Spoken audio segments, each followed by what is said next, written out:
Bonjour, je suis content de vous retrouver. Aujourd'hui, on parle de problèmes de douleur à la colonne vertébrale et les conseils que je vais vous donner, oui, sont inspirés de vos questions que vous m'avez posées sur les réseaux sociaux.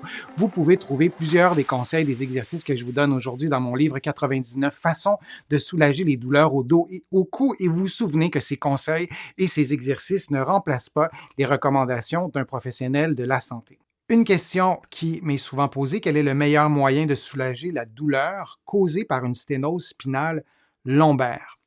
Alors, je spécifie lombaire, c'était la question de l'internaute. Je ne réponds pas à la question d'une sténose spinale cervicale. C'est presque un autre sujet, même si on parle d'une sténose spinale.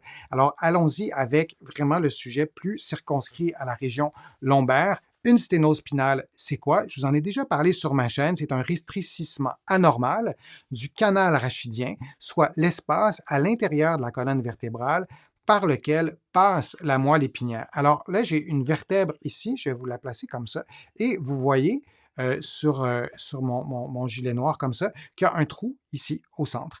Et dans ce trou passe la moelle épinière. Bien, évidemment, les vertèbres, on n'en a pas juste une, hein, on en a plusieurs, et cette empilade de vertèbres forme le canal spinal, et lorsque ce canal est étroit, lorsqu'on a un rétrécissement anormal, on peut avoir des symptômes, on peut avoir de la douleur. Et comment on fait pour, si je reprends la question de l'internaute, juste pour vous la montrer, je ne vous l'ai pas montré longtemps, quel est le meilleur moyen pour soulager la douleur causée par une sténose spinale?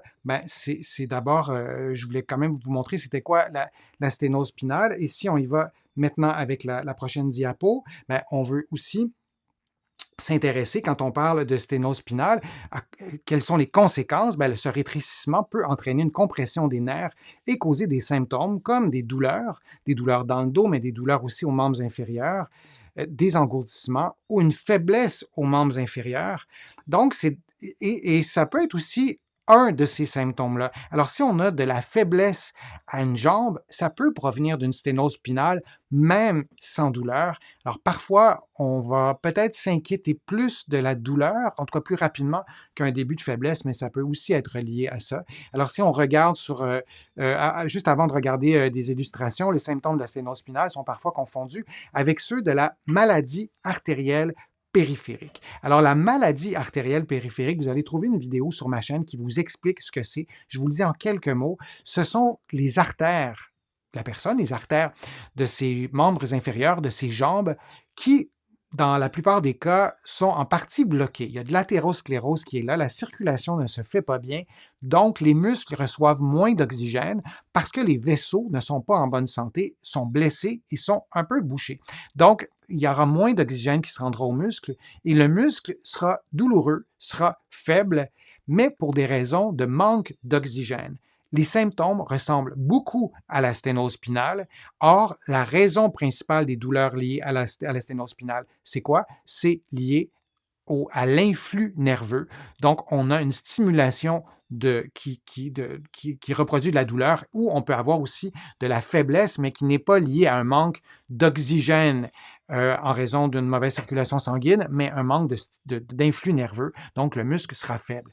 Donc, c'est important de faire la différence. Si vous vous reconnaissez dans les deux scénarios, allez réécouter ou allez voir ma vidéo sur la maladie artérielle périphérique et consulter votre médecin pour faire la part des choses. Et si vous avez déjà des problèmes cardiovasculaires, peut-être qu'il y a un lien avec la maladie artérielle périphérique. Et pourquoi j'insiste à ce point-là pour vous le dire, c'est que le traitement n'est pas le même. Ce n'est pas du tout les mêmes conseils, ce n'est pas du tout le même traitement. Donc, il faut vraiment distinguer ces deux problèmes de santé. Alors, allons-y avec des illustrations. L'illustration de droite, c'est en anglais, hein, c'est des droits, vous le savez, sur les photos qui sont en anglais. Et j'ai les droits pour la diffusion des illustrations originales. Mais vous voyez, à droite, il y a le canal spinal, il y a de l'arthrose qui est là, c'est usé. Alors, on peut avoir une diminution du canal spinal, du volume du canal spinal pour cette raison-là. Et il ne faut pas oublier qu'il y a plusieurs choses dans cette région-là. Il n'y a pas juste les os, comme vous avez vu dans l'illustration précédente. Il y a aussi un disque, on peut avoir une hernie discale, il y a des nerfs, vous voyez ce qui est en rouge, il y a des racines nerveuses.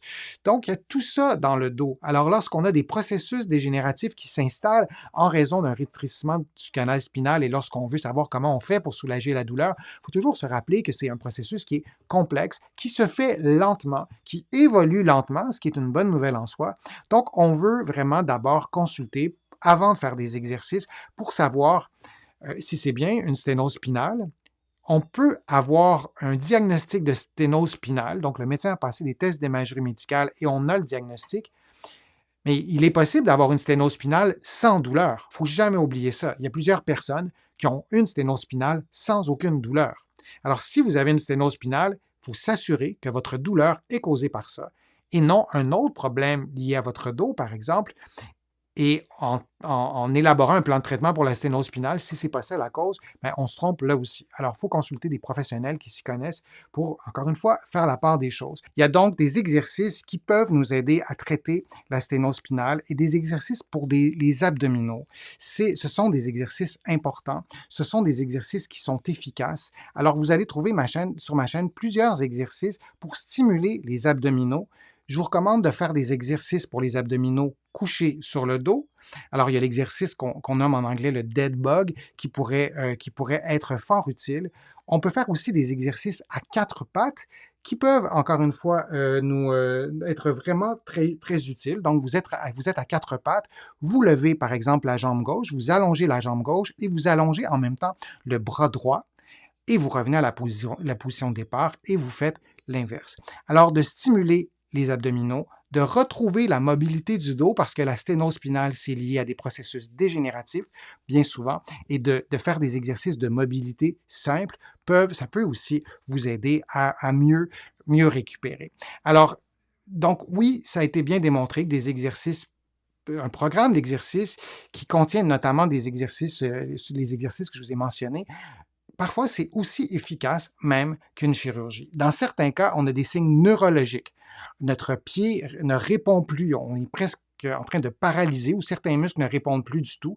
Il y a une certaine urgence, il y a des signes neurologiques, par exemple, ben là, on a besoin d'une chirurgie, mais pour des cas moins graves, disons, on a pu démontrer par des études que les programmes d'exercice étaient souvent aussi efficaces. Alors, c'est ce que je peux vous proposer en ce qui est question des exercices. Et ben, parlez-en à votre médecin aussi. Peut-être que dans votre cas, c'est la chirurgie qui est indispensable. Peut-être que non. Et on veut s'assurer qu'il ne s'agit pas d'une maladie artérielle périphérique. Je vous remercie d'avoir été là. J'espère que les conseils ou les exercices ou les suggestions d'exercices vous ont été utiles. Si vous avez envie de me poser des questions, vous pouvez le faire sur le fil de discussion. Je lis toutes les questions. Je réponds à quelques-unes des questions et sinon, j'essaie d'y répondre dans des vidéos comme j'ai fait aujourd'hui. Je vous invite aussi à faire une contribution. Vous le savez, sans vos contributions, je ne parviendrai pas à vous produire autant de contenu et ça me fait plaisir de le faire.